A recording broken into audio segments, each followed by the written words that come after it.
ዛሬ የዓለም ሰላም በጥላቻና በፍርሃት ተሸፍኗል። ከሞስኮ የተሰማው ዜና የታሪክን መጽሐፍ ገልብጦ የዘመናችንን ሕግ ባንድ ያፍርሷል። እየተነጋገርን ያለነው ስለ ተራ ጦርነት አይደለም።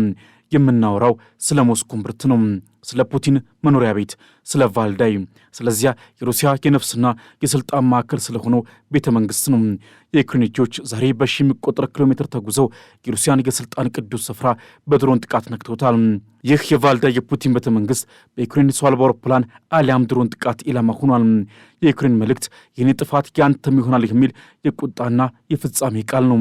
ሩሲያ ግን ይህንን ጥቃት ፕሬዚዳንቱን ለመግደል የታለመ የሽብር ተግባር ነው ስትል መግለጿ የበቀል እሳት ሊነድ መሆኑን የሚያሳይ ታላቅ የጦርነት አዋጅ ሆኗል። የዓለም ትኩረት የፑቲን የንዴት ኃይል ወዴት ሊያመራ ይችላል? የኔቶና የአሜሪካ ምላሽስ ከዚህ ጥቃት በኋላ ምን ሊሆን ይችላል የሚለው ላይ ሆኗል። ውድ የኦርቢት ሚዲያ ቤተሰቦች እንደምናላችሁ። አስገራሚውን ዩክሬን በፑቲን ቤተ መንግስት ላይ የፈጸመችውን ጥቃትና የሩሲያ ዛቻ በዛሬ ዝግጅታችን በሰፊው ይዘን ቀርበናል። አብራችሁን ቆዩ።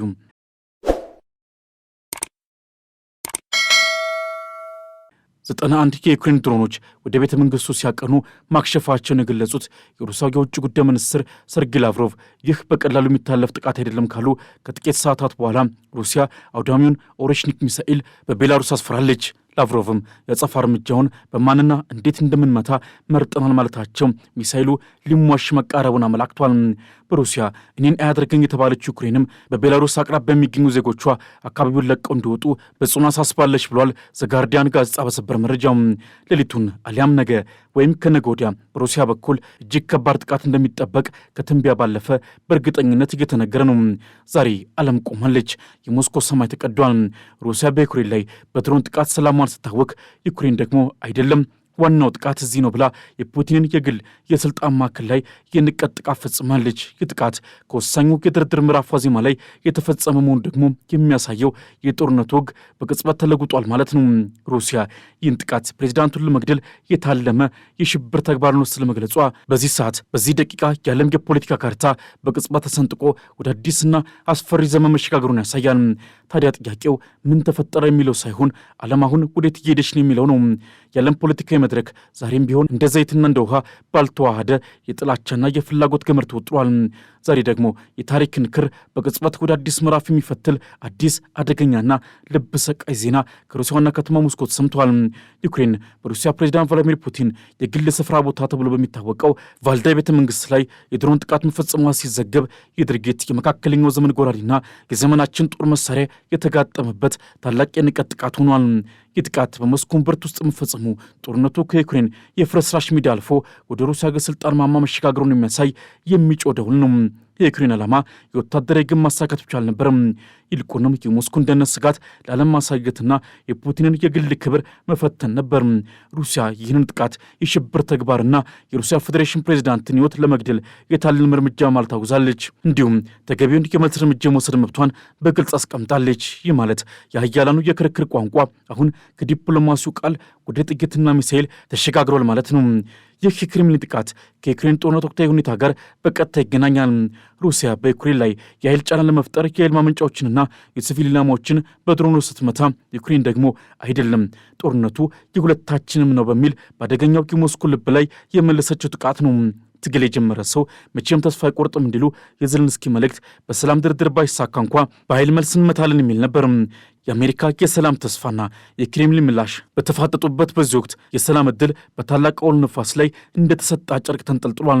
የጥቃት ተፈጸመው ሩሲያና አሜሪካ በዩክሬን ግጭት ላይ ከፍተኛ ድርድር እያደረጉ ባሉበት ስስ ወቅት መሆኑ ደግሞ የዲፕሎማሲውን ቀሚስ ገልጦ የጦርነትን እርቃነት አሳይቶናል።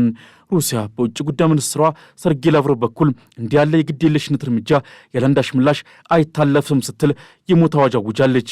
የሩሲያ ጦር ኃይሎች የአጸፋ ጥቃት የሚፈጽሙባቸው ኢላማዎችና ጊዜያቸው ተለይቷል መባሉ የበቀል እሳት ሊነድ መሆኑን የሚያሳይ ታላቅ የጦርነት ማስጠንቀቂያ ነው።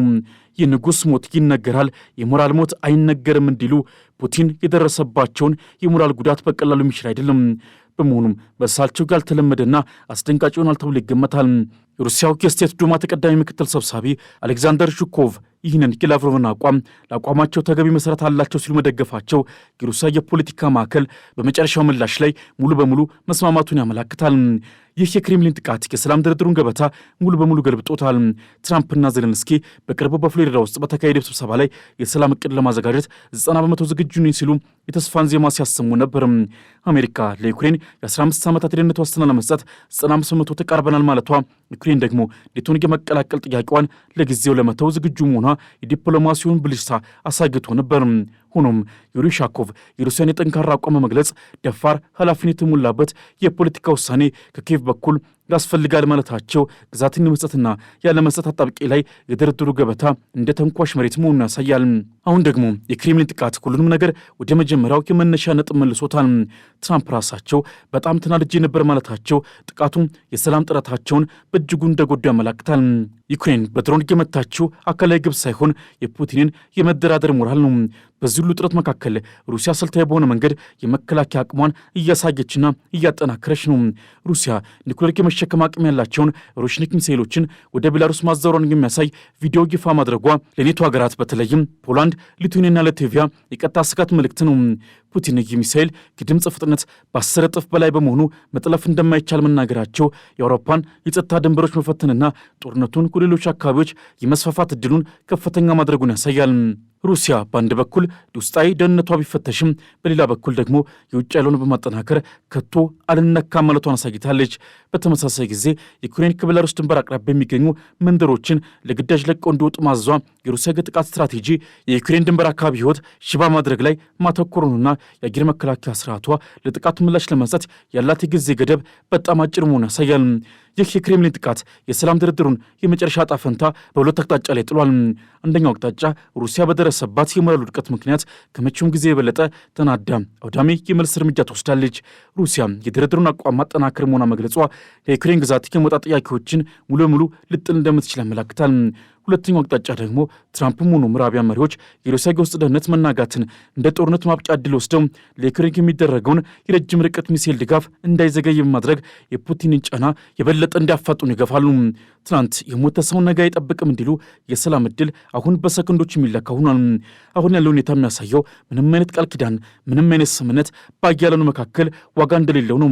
የፑቲን ጦርነት የግዛት ፍላጎት ብቻ ሳይሆን የመጨረሻው የስልጣንና የክብር ትግል ነው።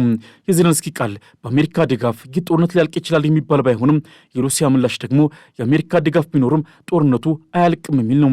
የዚህ የድሮን ጥቃት ትልቁ ትርጉም በወታደራዊ ብቻ ሳይሆን በስነ ልቦናና በጂኦፖለቲካ ስትራቴጂ ነው። ክሬምሊን በዓለም ላይ ከፍተኛ ደህንነት ጥበቃ የተደረገለት ታሪካዊ የስልጣን ማዕከል ነው። በሞስኮ ላይ በአገሪቱ የስልጣን እምብርት ላይ ድሮን መድረሱ የሩሲያን የአየር መከላከያ ስርዓት በግልጽ ያሳፈርና አቅመቢስ መሆኑን ያሳያል። ማማ ላይ ያለው ግንድ ስሩ ደርቋል እንዲሉ የሩሲያ የኃይል ማማ ከውጭ ጥበቃ አንጻር ተዳክሟል ማለት ነው። ይህ ደግሞ ለኔቶ ሀገራት የስለላና የመከላከያ ስርዓት ላይ ጥያቄን የሚፈጥር ነው። ከዚህ ባለፈ ጥቃቱ ሩሲያን ከድርድር ጠረጴዛ ላይ በይፋ እንድትመለስ ግፊት የሚያደርግ ነው። ሩሲያ አሁን ጦርነቱን ለማቆም ቁም ነገር አለ ብትል እንኳ የዩክሬን ድርጊት አንተ በቦምብ ከፈለክ እኔም በድሮኔ እደርስባለሁ የሚል የኃይል ሚዛን ፈጥሯል። ይህ ደግሞ ፑቲን ከዩክሬን ተጨማሪ ግዛት የሚጠይቅና የኔቶ ጥያቄዋን የመተው የመጨረሻ ፍላጎቷ ላይ ተጨማሪ ፈተናን ይፈጥራል። ምንም እንኳን ኔቶ በይፋ የዩክሬን ጥቃት ባይደግፍም ይህ ድርጊት የምዕራባውያን መሪዎችን ዩክሬን በረጅም ርቀት ሚሳይሎችና ጥይቶች የበለጠ ለመርዳት የሞራል ማጠናከሪያ ሆኗል። ምክንያቱም የዩክሬን ጥቃት የሩሲያን ግዛት እስከ መጨረሻው መፈተን ከቻለ ለኔቶ የሚመጣውን ስጋት ለመቀነስ ጦርነቱ ሩሲያ ውስጥ መራዘሙ የምዕራባውያኑን የድህነት ስልት ያሳካል። ሩሲያ በዩክሬን ብታሸነፍ ቀጣዩ ኢላማ ባልቲክ ይሆናል የሚለው ስጋት አሁንም በፖላንድና በባልቲክ ሀገራት ዘንድ ስላለ የሩሲያን የውስጥ ደህንነት መናጋት የኔቶን አቋም ያጠናክራል። ይህ ጥቃት የዘመናዊ ጦርነት አቅጣጫ ለውጦታል። ድሮኖች አሁንም የአያላን የስልጣን ማዕከል ሳይቀር በቀላሉና በርካሽ ዋጋ መምታት እንደሚችሉ አሳይቷል። የክሬምሊን ጥበቃ በቢሊዮን ዶላሮች የሚቆጠር ቢሆንም ርካሽ ድሮኖች መድረስ ማቻላቸው የቴክኖሎጂን የኃይል ሚዛን ከትላልቅ ሰራዊቶች ወደ ፈጠራና ብልሃት እየገፈሙን ያመላክታል። ከግዙፍ ዝሆን ይልቅ ፈጣን ዝንብ አስቸጋሪ ነው የሚለው አባባል ለዚህ ዘመን የጦርነት ስልት የመጨረሻ እውነት ሆኗል። የፑቲን ጦርነት የግዛት ፍላጎት ብቻ ሳይሆን የሚጨረሻው የስልጣንና የክብር ትግል ነው። የዜሌንስኪ ቃል በአሜሪካ ድጋፍ ይህ ጦርነት ሊያልቅ ይችላል የሚል ቢሆንም የሩሲያ ምላሽ ደግሞ ጦርነቱ በቀላል አይቋጭም የሚል ሆኗል። ሩሲያ ተገቢውን የመልስ እርምጃ እንደምትወስድ መግለጿ ደግሞ የበቀል ጥቃቷ የዩክሬን መንግስት ወይም ወታደራዊ አመራር ኢላማ ሊያደርግ እንደሚችል ከፍተኛ ስጋት ይፈጥራል። ሩሲያ አሁን የስልታዊ ኢላማዎቿን ዝርዝር ወደ ኪየቭ አመራር ልታሰፋ ትችላለች። ነገር ግን እህል የበላ ተልባ ይዘራል እንዲሉ ሩሲያ የመልስ እርምጃ ብትወስድም የዩክሬን ድብቅ አቅም ደግሞ ጦርነቱን ወደ ሩሲያ ግዛት ማስፋፋቱን አታቁምም። ይህ ደግሞ የግጭት አደጋውን በአሰቃቂ ሁኔታ ይጨምሯል። በተለይም የኒውክሌር ተሸካሚ ኦሬሽኒክ ሚሳይል ወደ ቤላሩስ መዘወሩ የሩሲያ መልስ ከመደበኛ ጥቃት አልፎ የኃይል ማሳያ ሊሆን እንደሚችል የፍርሃት ጥላ ይጥላል። አሁን ትልቁ ለውጥ የሚጠበቀው በዋሽንግተን በኩል ነው። ትራምፕም ሆኑ የኔቶ መሪዎች የሩሲያን የውስጥ ደህንነት መናጋት እንደ ጦርነት ማብቂያ ደውል ወስደው ለዩክሬን የሚደረገው የረጅም ርቀት ሚሳኤል ድጋፍ እንዳይዘገይ በማድረግ የፑቲንን ጫና የበለጠ ሊገፉት ይችላሉ። የሰላም ዕድል አሁን በሰከንዶች የሚለካ ሆኗል። የአሜሪካ የኢኮኖሚ ጥቅም በከፍተኛ ሁኔታ ስላለ ዋሽንግተን የሰላም ድርድሩን በኃይል ለማስፈጸም የበለጠ ቁርጠኛ ልትሆን ትችላለች ተብሎ ይጠበቃል። የምዕራባውያን መሪዎች ደግሞ የዲፕሎማሲው መንገድ ትተው ወደ ጦር መሳሪያ ማብዛትና ፈጣን አቅርቦት የማምራት ዕድላቸው ሰፊ ነው። የክሬምሊን ጥቃትና የድርድር አቋም ማጠናከር መግለጫ የባለ 20 ነጥብ ሰላም ዕቅድ ዋና ዓላማ የሆነው ግንባሩን ማቀዝቀዝ የሚለው ሙሉ በሙሉ ውድቅ ይሆናል ማለት ነው። ሩሲያ ከዩክሬን ተጨማሪ ግዛት የመጠየቅና የዩክሬን ጦር ከቁጥጥሯ ስር ካለው 20 በመቶ የዶኔትስክ ክልል እንዲወጣ አጥብቃ ትገፋለች። ከጦርነት የጸዳ ዞን የመፍጠር ሀሳብ ደግሞ የሩሲያ ፖሊስና ዘብ በክልሉ እንዲቀርብ መፈለጓ ወደ ሩሲያ ቁጥጥር ያመራል። የመጨረሻው ድምዳሜም ግጭቱ ያልቅም፣ የሰላም ድርድሩ እንደ ማሰናከያ ሆኖ ጦርነቱ ይቀጥላል የሚል ነው።